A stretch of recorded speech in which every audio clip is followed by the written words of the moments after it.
সেই জেলায় ঐতিহাসিক জেলায় আজকে একটি সম্প্রীতি সভা আয়োজিত হচ্ছে।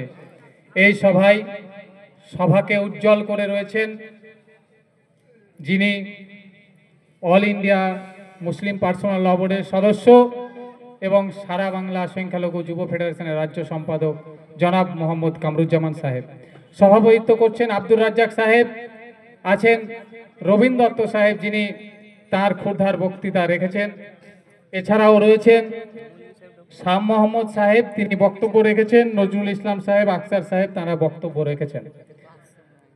অসহায় জাতি মরিছে ডুবিয়া, জানে না সন্তরণ, কান্ডারি বলো ডুবিছে মানুষ, সন্তান মোর মার। মানুষ ডুবছে। আজকে আমাদেরকে সাঁতার শেখানোর কাজ শেখাতে হবে। আমরা যদি সাঁতার শেখাতে না পারি তাহলে মানুষ কিন্তু সবাই ডুববে। কে হিন্দু না ওরা মুসলিম, ওই জিজ্ঞাসে কোনজন, কান্ডারি বলো ডুবিছে মানুষ, সন্তান মোর মার।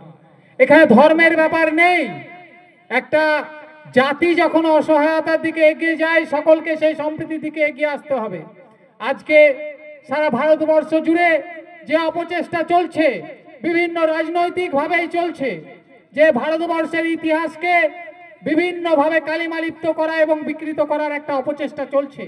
আপনাদেরকে সঠিক ইতিহাস জানতে হবে যে ভারতবর্ষের সঠিক ইতিহাস কি। ভারতবর্ষ স্বাধীন হওয়ার জন্য হিন্দু, মুসলিম, শিখ, ইসাই সকলের ঐক্লান্তিক পরিশ্রমে ভারতবর্ষ আজকে স্বাধীন হয়েছে।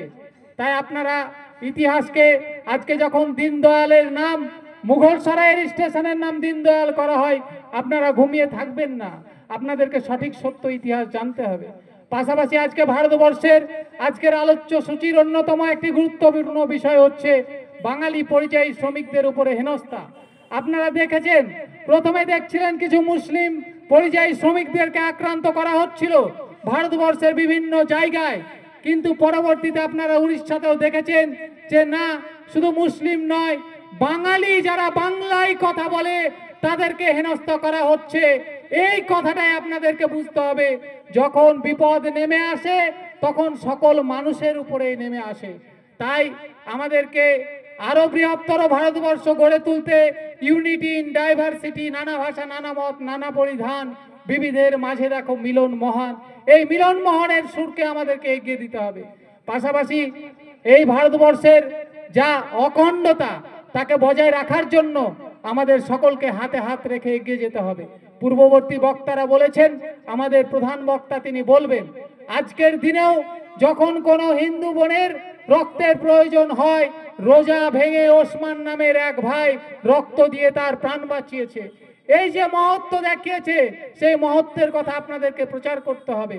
আমি বারবার বলি, আসানসোলের ঘটনা, আসানসোলে যখন সিবকাতুল্লাহ হত্যা হয়েছিল কোনো একটি ঘটনায়, তখন ইমাম রশিদি তিনি মসজিদের কাঠগড়ায় দাঁড়িয়ে বলেছিলেন, যখন এলাকার মানুষ বিক্ষুব্ধ হয়েছিল, একজন ইমাম সাহেব বলেছিলেন, আমার ছেলের বদলা যদি না হয় আমি এলাকা ছেড়ে চলে যাব। এই যে তিনি সম্প্রীতির জয়গান গেয়েছেন, এগুলোকে বেশি বেশি প্রচার করতে হবে এবং আমাদের সকলকে মিলেমিশে এই ভারতকে আরো শক্তিশালী করতে হবে, সংবিধানকে আরো শক্তিশালী করতে হবে। এ কটি কথা বলে সকলকে ধন্যবাদ জানিয়ে এখানেই শেষ করলাম।